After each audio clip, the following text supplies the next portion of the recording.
Alright, so what you guys just saw was me making the faceplate and cutting the holes for the switches. After I did that, I decided to go ahead and do all of the wiring for the inside of the trailer as well. Now, I saved you guys all of the agony of having to watch that, so I'm going to catch you guys up real quick. So starting at the very foremost of the trailer, we have a USB charger here for phones, camera, that kind of thing. Then we go up, and right about here is where the curve is, and then we have our panel and our light. Now here we've got a touch on off along with a dimmer control. Then we have the left trailer exterior light as well as the right one as well. Those are off, those will be on. I kind of like the idea of just being able to go like that, so that's why I put them sideways in there. Now here is a lot of extra space for me to add a couple more switches if I so want to. Then we've got the first LED in here. Now as you can see, I actually did put in the other LED already because it doesn't need to have as much access to be pulled out and removed. So that one is pretty much in place. I just got a couple more screws to put in there. Now although this looks nice and fairly clean, we're going to go ahead and flip this over to the not so clean part of this project, which is the wiring. Now as you guys can see, I actually held all the wires in place with outdoor Velcro. This will ensure that the heat and the cold won't mess with it and it lose its tackiness, hopefully. And we've got the wire here that goes all the way down, also held on with Velcro in several places. Once we go ahead and remove that, we can separate these wires a bit. So right here we've got the power and negative to the dimmable switch. As you can see, it goes back to here.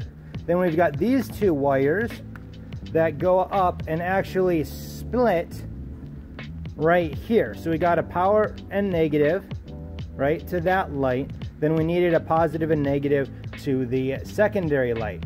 And those will just plug in to this once I get the plugs onto that. Then for the exterior door lights, it gets a little more complicated because we got two switches that only have two plugs on them. So I had to figure out how this all worked. Like this one here has four, right? Two negative and two positive. Two going in, two going out. So that one wasn't too hard. But this one here has two positives, so I had to figure that out, and I think I got it right. So here we've got a split one again that comes from the 12-volt system to the outermost portions of the plug here. So those would be the ins, and then when we have out power and out power. So this here will go to the left, and this here will go to the right. Now you might have noticed that I didn't say anything about the negative for the door light. Well, that's because those don't actually need to ever be disconnected, although I can disconnect it if needed. You see, here I've got the two coming from the left and right into a single one that then goes back to the power station. So this here will probably end up being able to get tucked up in here and never be touched. Here's the power that one gets plugged into though. Now whether I have this set up correctly or not is, well, to be determined. But today, I do have one little concern about putting this in, and that is that back plug. The reason why this back plug concerns me is because it is just about 2.5 inches tall, or 3 inches tall if you count the wires there not completely bent over. And where that goes is right in here. Now, I don't think I have 3 inches to work with there. In fact, I'm pretty positive that I don't, because these here are not 3 inches. They are 2 inches deep. So we have a little problem. So today what I'm going to try to do is figure out how I can build a little box or something, or bring that out an inch or two so that it'll fit properly in there. And then I'll just run the wires out of the hole that this is in. I got plenty of a wire here. I left that on purpose in case I had to do this. So what I'm thinking about doing is building a little box of some shape that will go on top of the shelf right there. And then the wires will come out, and then that can be sitting there at an angle or something. But I've got to try to figure that out because I don't want it to look bad and I don't really know how to make it look good. So there's a little bit of a complication there. Alright, so after 2 days of working out here in the shop, I think I finally came up with something. And that is this. Now, I know it's not pretty, and that's partially because, well, HDPE, this plastic stuff, doesn't adhere to anything unless if you're plastic welding it, which meant I couldn't use any adhesives to hold the plastic down to the wood frame underneath, which is kind of a bummer because that meant that I ended up needing to use a lot more of these little screw cover things. It makes it kind of look a little bit industrial, but not really. I may end up eventually taking those out for something else, but for now they're gonna have to do. Now, one of the main reasons why it's taken me so long to get to this point is because I could not get this wood frame to be at all square whatsoever. These are the third dividing blocks that I had actually used. So I was finally able to get this to where it's square enough that I'm happy with it. I got these sanded back. There's a little bit of a gap some places, but I'm not too horribly worried about that. I might be able to go along with some caulking or something later on to fix it, but I'm not too worried about it. Now, as you can see here, there is a little bit of light shining through, and that's because there's no screws up here yet.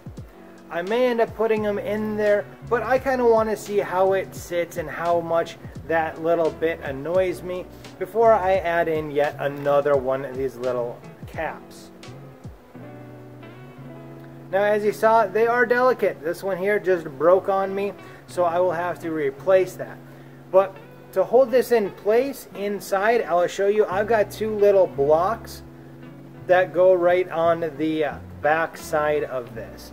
And basically what that will end up doing is I'll take these screws out, replace them with longer ones, and then the back will be locked in place, and this whole thing's not going to go anywhere as long as there's something holding it on the back and the bottom of it. And as you see, I've got a USB thing put already on here. As you see here, I didn't center it because I was thinking that I may end up putting another one on right here and maybe a couple of other things down here in the future. So I went ahead and left plenty of room to do so. Now, this top portion, there's not much room there to do anything with because of this board right here. So maybe once it's named or something, I can get a little plaque to put up there with its name on it or something. We'll see. But right now, let's go ahead and get this installed. Alright, so as you see here are the two blocks that this ends up getting connected to right there. And I'm going to go ahead and cut these down real quick, but I can't cut it down too short because I still need to be able to, you know, plug them in and then set them. So I'm going to cut it right about here.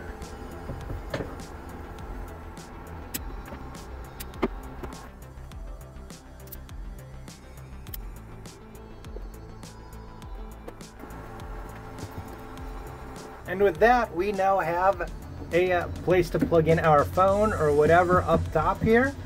I kind of like it. Now I need to still add some caps and screws to this piece up here. However, I'm going to wait to do that until I know for sure that I can have the electric hooked up and that everything's working. So I actually got the galley area wired up through the last couple of days. And I didn't really show you guys any of it because honestly I was just trying to figure out how to get it hooked up properly and couldn't really think about recording. But there wasn't really anything all that interesting that you guys haven't pretty much already seen anyways. And this isn't a how-to channel anyway. So let's take a look and give you guys the update. So we have got two lights in the galley area, one on each side.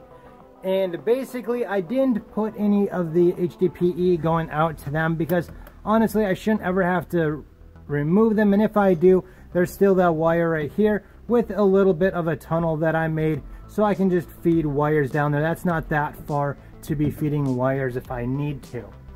I was also thinking that if I do run any more wires back here, it's probably coming to the very back or to the top of the trailer anyway. So I still have this piece here to be able to take down and add wiring later in the future. Turn on both of these lights here. We've got a switch at the very back here.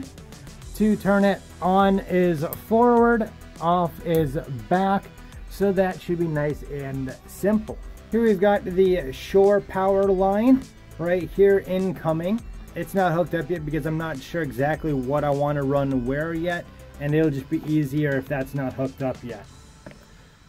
If you guys can see here, I've got the grounds or the negative wires already in here for all of the 12-volt wiring. I've got one 30-amp breaker as the main and two 15s to work with for electrical. I have not gotten the fuses for here yet because I need to figure out what color goes to what appliance. Here's what the back side looks like. It is a total mess of wires, but I'm not too concerned because I can wire manage all of that later in the future. As you see right there, there is an extra wire that goes all the way up into here that I showed you guys previously. There's also a extra power wire coming off of the box there that will probably be used for all of the things that go here. I've got a 12-volt charging station. I've got a cigarette type lighter power thing as well, as the battery monitor will go right here as well, and the TV will go right there, which is also going to run on 12 volt now.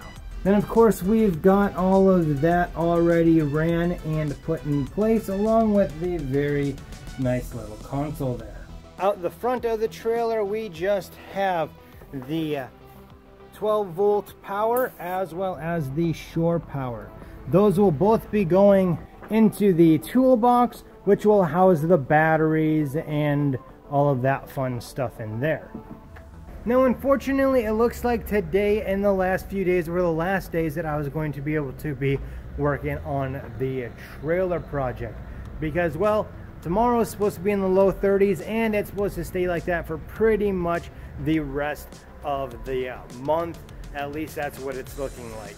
If you guys have enjoyed the project so far on the wiring of this, or building the walls and putting the ceiling on and all that, make sure to hit that subscribe button, hit that bell especially, so that you know the next time that I put out a video on this channel, whether it's this project or maybe a couple of other littler ones that I may have coming up. I want to say thank you if you guys have followed me so far and watched all of the builded videos on this, and for understanding this is not a DIY how-to channel. This is a DIY so that you don't make the same mistakes as I did channel. So thank you guys very much for that, and until next time, you guys all have a good one.